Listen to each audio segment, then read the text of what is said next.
Și în timp ce pășești pe potecă, te rog să inspiri adânc de câteva ori.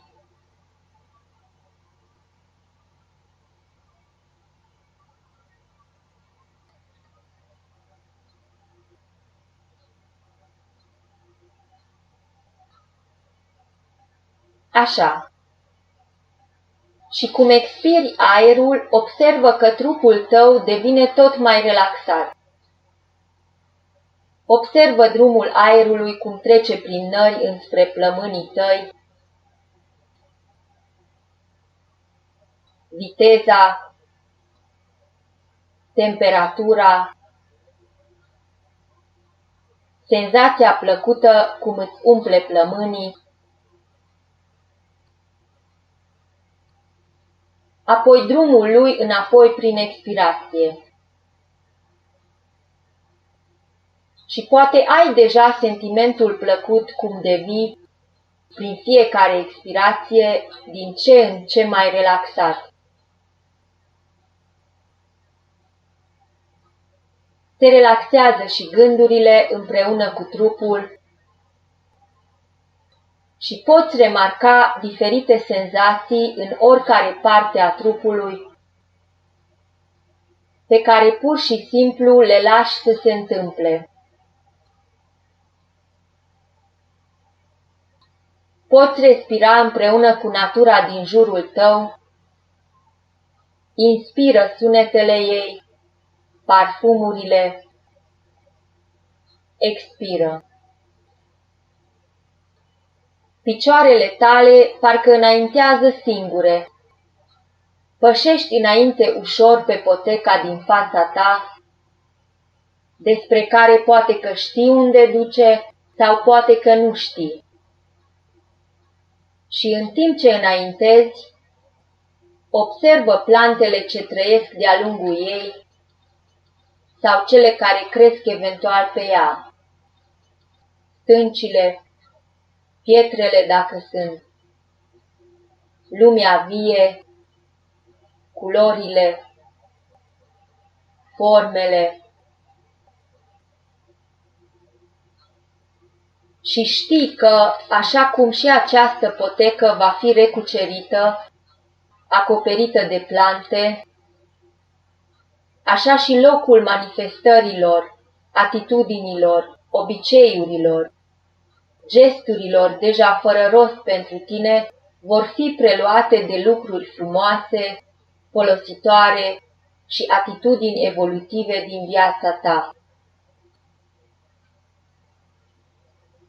Inspiră parfumul fin al naturii, lasă să te pătrundă melodia și sunetele ei. Observă și poteca, lățimea ei, forma, vizibilitatea, direcția, așezarea, semnele turistice dacă sunt. În timp ce simți sub picioare suprafața solului, ca și cerul deasupra capului, și bucuria din inimă că înaintezi spre ținta stabilită, unde foarte probabil că vei și ajunge.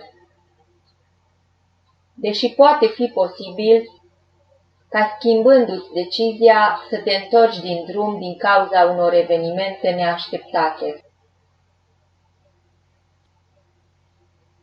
Și exact această parte a excursiei, a înaintării spre obiectiv, este cea mai interesantă. Că nici măcar atunci dacă cunoști, dacă ai mai umblat pe această potecă, nu poți ști cu ce fel de frumuseți, sentimente, amintiri sau obstacole ce pot fi trecute te vei întâlni, cu ce fel de experiențe noi te vei îmbogăți.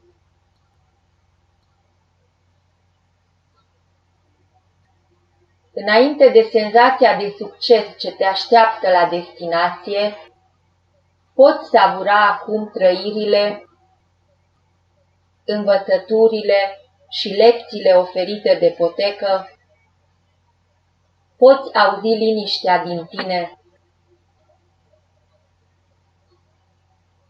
și poți lăsa ca poteca inconștientului tău să te conducă spre învățătura străveche pe care ai uitat-o.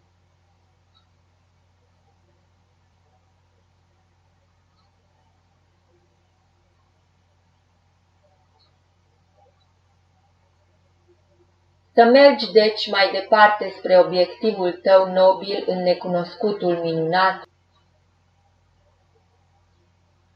și poți ști că următoarea dată când te vei întâlni cu un lucru necunoscut în careva parte a vieții tale, atunci inconștientul îți va aminti acești pași de astăzi care te duc tot mai aproape de obiectiv, știind că obiectivul este de fapt doar acela ca, privind spre visurile tale, să pășești mai departe. Încet, sigur, făcând tot ce poți mai bine. Așadar, mergi mai departe, un pas după celălalt, lăsându-te în seama înțelepciunii potecii care îți păzește pașii și te conduce tot mai aproape și mai aproape, tot înainte, spre iubire.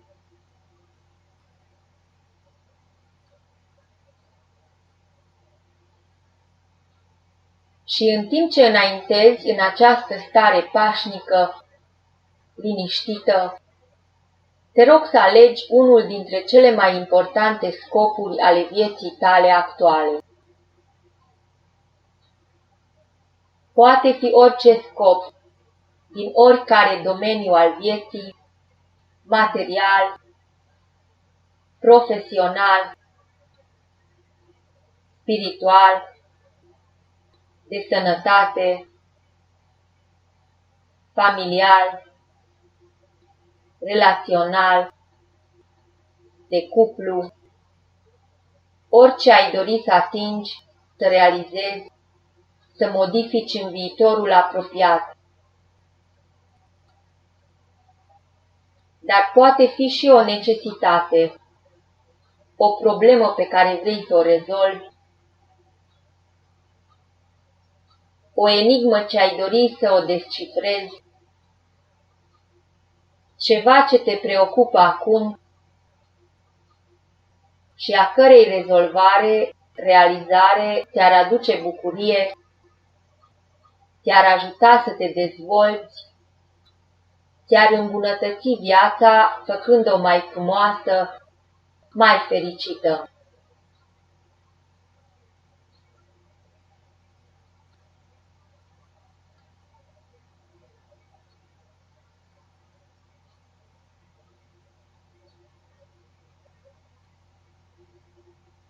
Și după ce ai găsit acest lucru important și în timp ce mergi mai departe spre obiectivul tău,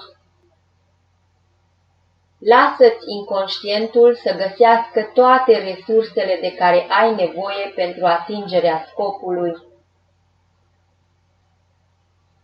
Și cum fiecare pas te duce mai aproape de obiectiv, așa te vei apropia și de scopul ales din viața ta prezentă.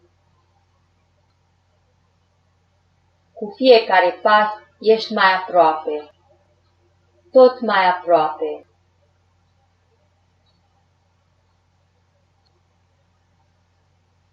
Iar de faptul că aceasta este o potecă fermecată, cred că și tu ți-ai dat seama.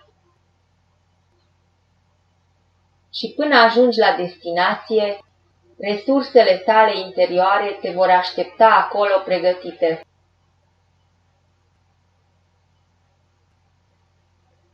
Cu fiecare mișcare prin care tălpile tale ating poteca fermecată,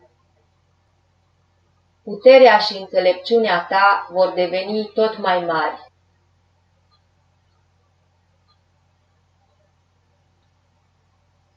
Abia aștept să fii deja acolo.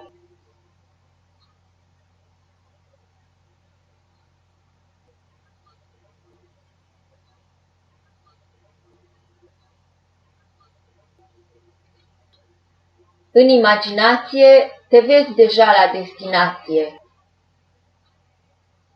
Vezi persoana ta care te așteaptă acolo. Și cum sosești, stima de sine zboară spre tine pe aripile sentimentului de succes,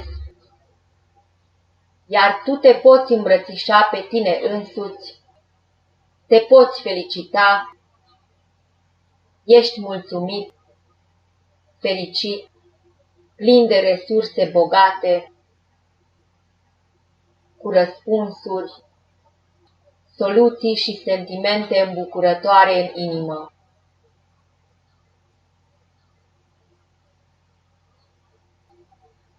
Mergi mai departe în liniște, în timp ce te uiți la tine aflându-te la locul destinației. Oprește textul și ascultă mai departe după ce ai ajuns.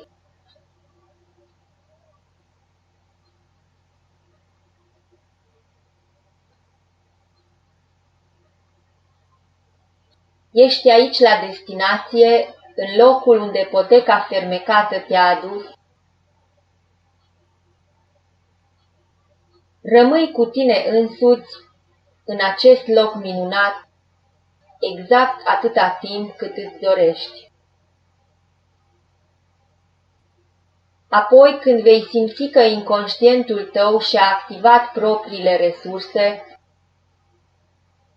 iar tu te-ai umplut de eul înțelept care trăiește în centrul ființei tale, atunci ia-ți rămas bun de la acest loc minunat, reumplut cu noi puteri, cu resursele pregătite, pornește pe poteca fermecată înapoi, spre scopul tău ales, înainte spre lumină.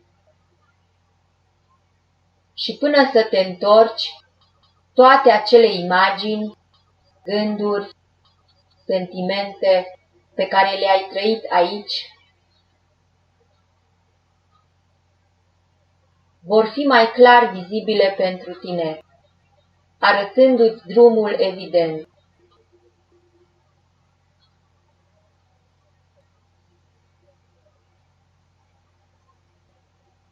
Și în timp ce mergi înapoi, fii recunoscător potecii pentru învățăturile de astăzi,